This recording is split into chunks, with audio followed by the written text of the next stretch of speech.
Wait. Before we start, just want to make sure we're clear here. While this podcast talks about sobriety, mental health, and addiction, it is not meant to replace professional medical advice. Welcome to Sisters in Sobriety. I'm Kathleen. And I'm Sonia. And we're ex-sisters-in-law, brought together in marriage and bonded through our sobriety journey. Join us as we talk sobriety, addiction, and everything in between. You're in for quite a ride.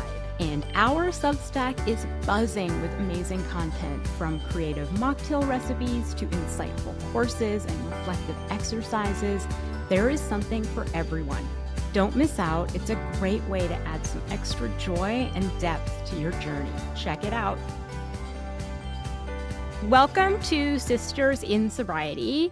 Today, our guest is Cheryl Pasieka, author of the memoir, Climbing the Stairs, My Journey from Addiction to Pure Joy, which chronicles her recovery from alcohol addiction into a life grounded in mindfulness and joy. Cheryl now dedicates her life to helping women recover from burnout, stress, disconnection, and addiction, guiding them as they reclaim their power. Welcome, Cheryl. Thank you. Thank you for having me. Well, thanks for being here. So let's start with your story. Can you share a little bit about your background and what role alcohol played in your life early on? This part of the journey started in 2020 when I had lost my mother, and then I also lost a number of people in our lives. And it reminded me how short life is and that I wasn't really living this life of joy. And I wanted to resolve that. And I tried to quit drinking a number of times. Every time I got stressed or I got into an issue that I didn't want to deal with or whatever, then that's what I would do. I would drink. And I knew that I wanted, because life is so precious and so short sometimes for a couple of people, I just didn't want to do this anymore. I wanted to say sustainable joy in my life. I wanted to find out what the root causes were. I knew if I just quit and did it on my own, that I wouldn't resolve anything. So I needed to get to root causes, find out why I was hiding behind alcohol every time I got stressed. And I needed to learn how to put the oxygen mask on me first. Mm-hmm. And so that's what made my decision to go to rehab. I went out to Vancouver Island to a place and spent a few months out there, which was the best thing that could happen to me. There was no escaping. They confiscated your phone and everything so that you could stay there and concentrate on your stuff. So that's how the journey started. And it was very challenging. Get to that point. The first couple of years are just full of challenges and I can't do this and fears of failure and emotional, and obviously dealing with some of the root causes that some of the resentments that I was holding on to. It was a difficult road for that first couple of years. But what I learned at rehab was sort of a roadmap. And in the book, I write about various things that you can try to do, but I think you have to find your own road, what works for you. Gabor Mate said something about, well, you can take 2 steps, you can take 12 steps, you can take no steps, etc., but you have to find the path that works for you. Mm-hmm. Yeah. So that's what I learned at rehab. And for the first couple of years of going to meetings and talking to people and doing all the things, doing yoga and, working on my emotional well-being, I guess, that it was tough at times. And yes, you want to give up sometimes, but perseverance. I was just determined that I wasn't going to waste the rest of my life in a bottle. In those early days of sobriety, what sort of fears came up for you and how did you move through them? Part of the fear was I had gone to rehab and people knew I went to rehab, and what if I didn't do it? What if I failed? What would I say then? Oh yeah, I tried that, but it didn't work. Or I'd have to go further into the cocoon. So that was fearful. and that I wouldn't find what I needed, what I wanted, that people wouldn't accept it. And yeah, sure, you do lose some people along the way that don't know what to say to you anymore, or they're not sure how to deal with you. And that's a difficult part too. That thought we were friends, and as soon as you heard, you stopped. But mostly it was reverting back and just living this sad life, I guess, in a way. And had you tried, Cheryl, to moderate before or cut back? And Yeah. what felt different this time? What helped it stick? Was it the rehab? Was it I know I always say my sobriety is like 50% based in fear. Like it really is. Like I'm afraid Yeah. of drinking again. So yeah, what made it stick this time, and had you tried before? I had tried before. I went to my GP, and it's amazing to me how little most doctors really understand the disease. I didn't understand the disease until I started to learn about it more. Um, and I remember him saying to me, "Well, how many drinks do you have a day?" "Oh, okay. Well, just have one less this week, and then the following week two less, and then eventually you just won't be drinking." Well, it's far beyond that. It's far beyond that. When you run into an issue, or something goes wrong in your life, or someone passes, or you get upset about something, and that's you're just the heck with it. I'm just gonna have a drink. And I was very fearful of that. And I take my sobriety really seriously, and it's my focus every day. And that wasn't something I was used to, of focusing on me. I was always looking after everybody else, and making sure that everybody else cared. And eventually, I remember hearing something at rehab that said, what other people think about you is none of my business. Mhm. You know, it's and allowing people to go away and not take it personally, and just, that's life. People swim in and out of your life, and some people are meant to be friends forever and connected forever, and some people are not. And maybe it's their insecurities that they don't want to have contact anymore, or maybe people just don't know what to say. What inspires you, Cheryl, to write Climbing the Stairs, and how did that become part of your healing process? It was beyond the 2 or 3 years that was just really the struggle with going to meetings. It was in the middle of COVID, so I wasn't going outside of my house, which made my sobriety a little easier, that there was no social things to deal with. Uh, but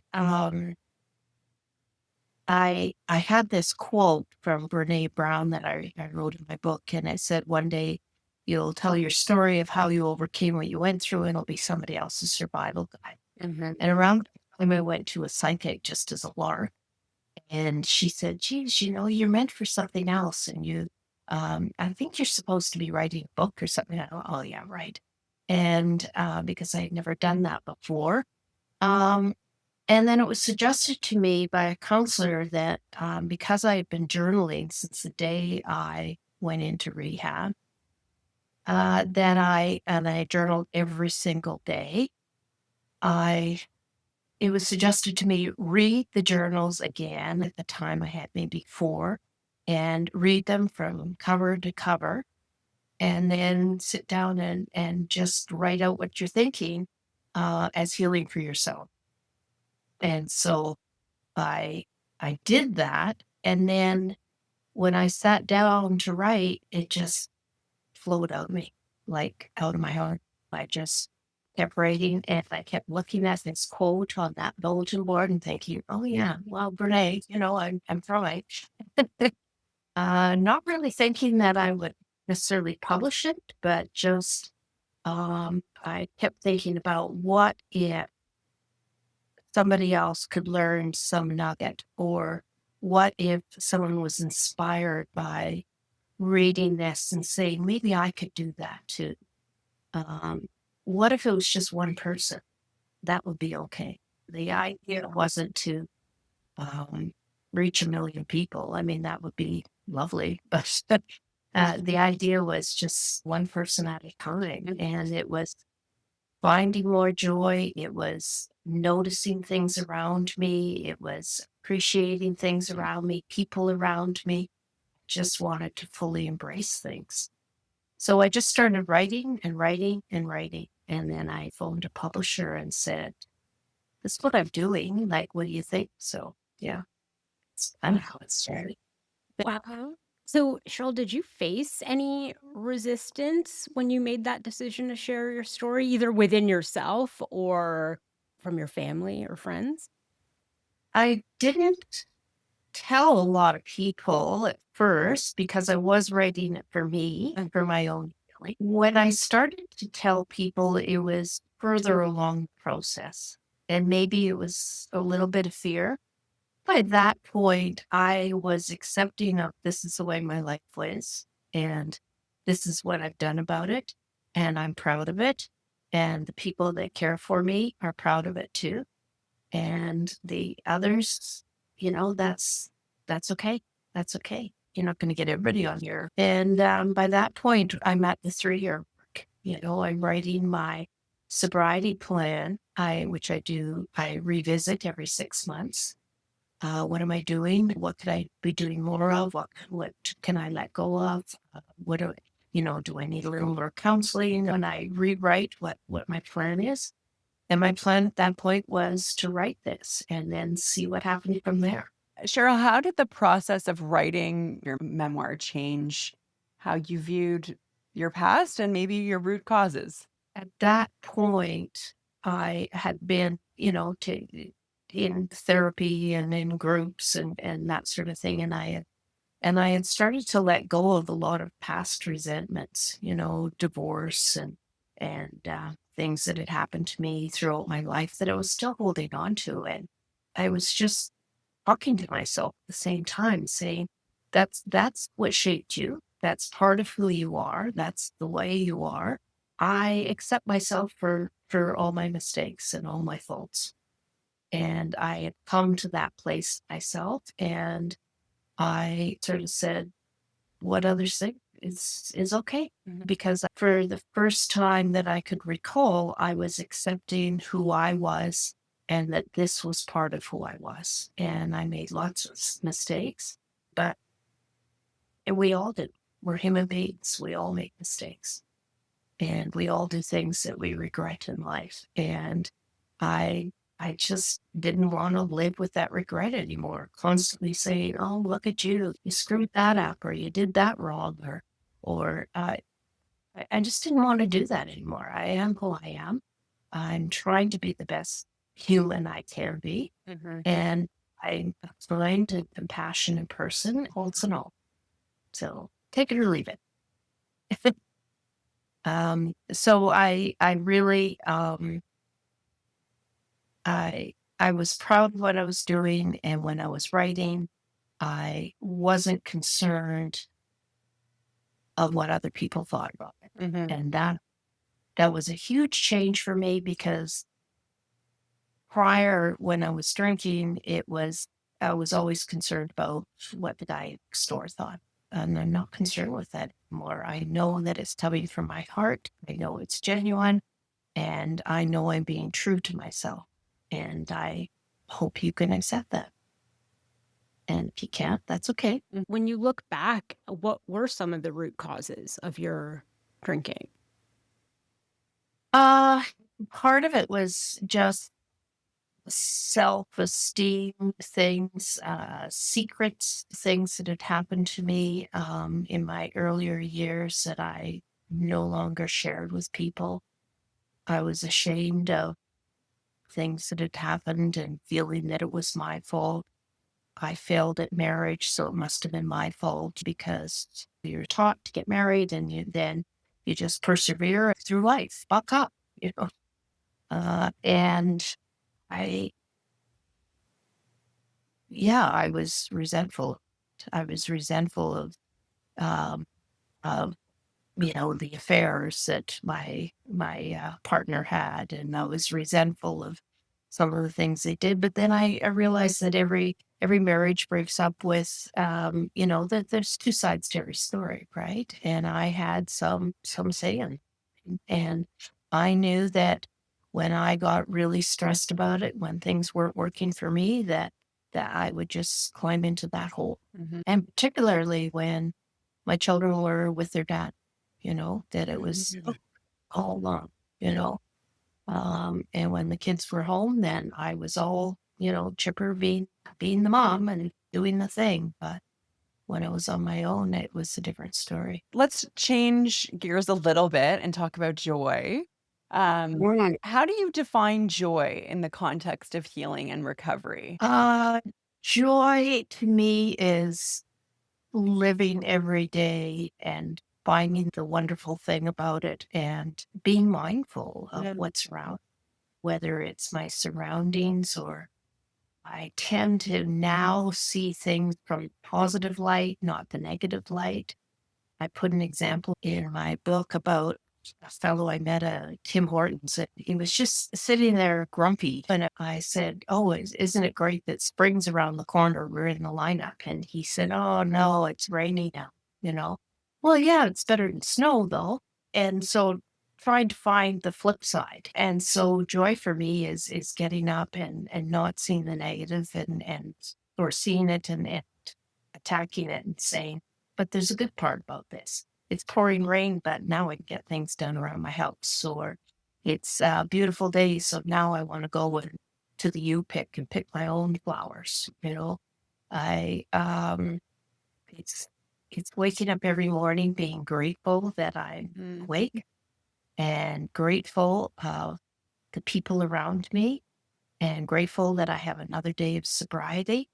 It's grateful for my surroundings and the way I approach life now. And I'm just happy. I'm just, So, do you see a difference between calmness and joy, and how do you navigate those in recovery? it certainly is, in a sense that I have a tendency to get wound up easily and anxious, and things aren't getting done, or I get angry about something and damn, that didn't work.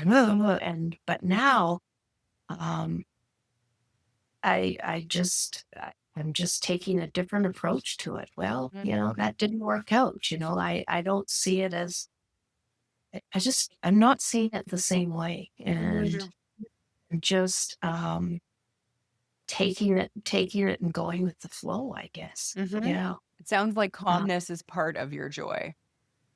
it is. It is. I get up in the morning, and first thing I do is get up, and I journal, and what are the plans for the day, and I can hardly wait to go for a walk. Or I'm just looking um for joyful things, and positive energy. Mhm. And that was one of the things I had to let go of, is not wanting that negative energy around me anymore. I don't want to hear the woe is me, and we all have bad days. I get that. But there are people that go through life just like, oh, another day, same stuff. For sure, a lot of people, a lot of people. A lot of people. And I just don't want to be around that energy anymore. Mhm. And there's people that I'm not around anymore, that I just Yeah. drag drag me in joy, you know. Mhm. And I just don't want to be a part of that. I don't want to focus on the past. It's done. It's already happened, and it's made up who I am today. Uh, I can't change anything about it. It's there. And all I can do is live today. And tomorrow is kind of uncertain, really. We can make plans for tomorrow, but we're not guaranteed. That's for sure. Um, Mhm. and so I found, although people, um, drifted away from me, I found that I drifted away from them too. Mhm. as I was on this journey of maintaining my sobriety, not allowing myself to get in that negative hole, which obviously alcohol makes it even worse. And I just didn't want to do that anymore. Hmm. And um, and there are times. I mean, I'm not taking away from the roadmap. There are times when I wish I could be a normal person and just have a glass of wine with a girlfriend after work or whatever. But that's not part of my life at this point. So, Cheryl, what are some foundational tools that have helped you with your sobriety? One of the major things I do every day is I journal. And I'm not journaling about, oh, today I think I'll go to the grocery store and go for a walk or whatever. It's more, I might pick up on a quote from a mindfulness book or something and say, how does that affect me today? How am I feeling? What is this angst that's happening for me right now? So journaling is a huge part of it. And sometimes I'm writing for pages and pages, and sometimes it's just good morning, sunshine. Here's Yeah. another day to seize the day. So that's a big part of it. The first couple of years, I was also doing a yoga practice and meditation practice. So when I got up in the morning, I would journal, I would do my meditation or my practice. I mean, I had an advantage in that I am retired now. So, and was retired by the time I went to rehab. So I I can get up first thing in the morning and look after my morning needs. For the first couple of years, I had a group of girlfriends that I had met at rehab, um, some virtually and some in person. And we had a meeting every morning just to check in, how are things going? What's happening for you? Are you feeling anxious? And we talk about each other's, last night I really wanted to drink, or somebody else would say that, or last night I relapsed, or whatever was going on for this small group of women. And we would talk about it a little bit and encourage each other and sort of get the strength of the day. Let's just get through today and we'll talk again tomorrow.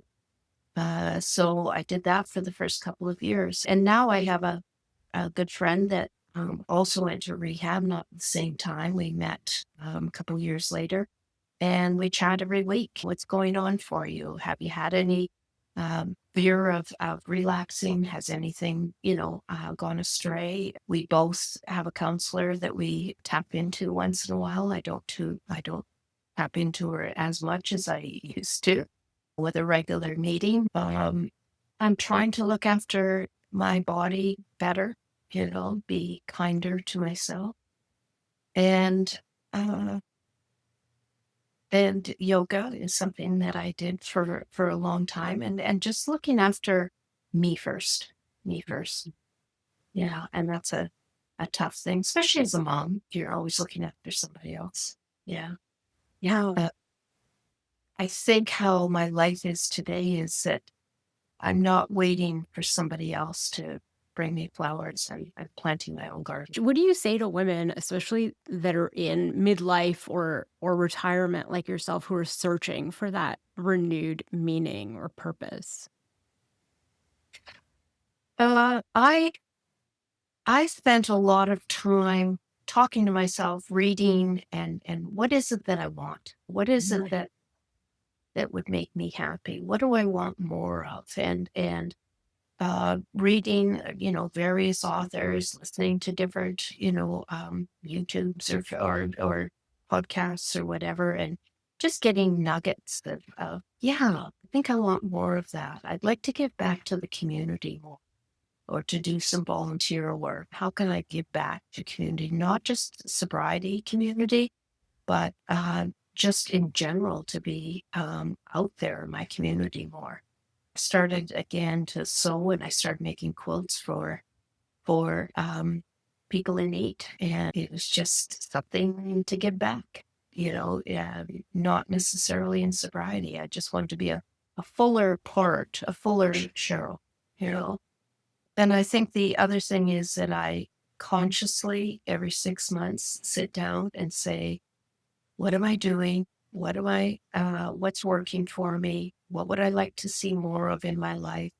What's the point? And like at that 3-year mark, I thought, maybe I will start to write this book just for myself. That was part of that 3-year plan. And then at the 3.5-year mark, oh geez, that's working pretty good. What if it went out to the world? And so every 6 months, I revisit that and make sure that I'm not losing touch with or not pretending. What am I pretending not to know? Sometimes people that go to rehab or quit drinking, then they replace with something else, another addiction, or oh, I don't drink anymore. I just go gambling, or Mhm. anymore. I just have a joint once in a while or whatever. And so that's what I call things that, what are you pretending not to know here? Still another crutch from living your full life. And um, so sometimes I have to remind myself, right? I've let go of a lot of resentments that just don't go through my mind anymore. I'm not beating myself up for mistakes that I made 20 years ago. And so when people are still using that crutch, in my case, it would mean I'm still struggling, right? With something, which is usually for me, self-esteem, self-worth, self-judgment. What's your approach when you start feeling those feelings? When I feel like I'm starting to put myself down a little bit. Mhm. Mhm. You Um, still do I- that. yeah, and so I tend to write, and Mhm. so that's when I get out my journal and what's happening, what am I feeling, why do I feel that way, what's really going on. Okay, I'm not hiding behind this anymore, but why am I substituting it with this? And Right. I'll write all that out to myself and reread that. And one of the things I used to do, and I still do occasionally, is go back in my journals to another struggle. And because I would have written about the struggle, and I would have written about, oh, I feel better about this now because I realize that this is what I'm doing. I'm doing a substitute here. So rereading the journals is a huge healing thing for me. And I I know when some of those struggles were, and so I pull out one of those 8 journals and I find where I struggled before. One of the really great healing things is to read that first journal where I'm right in rehab and I am right in the crux of it. I don't want to do this. I want to run away. And how am I going to run away? I'm on Vancouver Island and I don't have a wallet and I don't have a phone and how I got through that. And I would write all those details out. So I remind myself that look at this. This is what you did back at the beginning. This is how you got through it. You talked about it. You talked to a friend about it. You talked to yourself about it by writing it out and talking about or reading it. And I talked my way through it like a good friend. Yeah. And so what would you say to somebody who woke up this morning hungover, feeling stuck, and they feel like they can't even take that first step? It's tough. I mean, I remember those days getting up and thinking I'm going to try again today. When I made the decision, I knew that I had tried doing it less today, or I had tried keeping myself busy today, but I wasn't getting to the root cause. So I guess even before I stopped drinking, I'd probably find somebody to talk to about it and Mhm. maybe go for counseling about it. And I used to talk to my doctor about it, and then I wasn't getting the answers I needed at the time, but it was a start to actually say, I have a problem and admitting to self that I have a problem. I wasn't telling anybody around me yet, but I was writing a note to myself, you have a problem here. You keep you keep going back to that. You say you're going to quit today, and by the end of the day, you've already poured the glass of wine, you know. And so you're doing it again, over and over again.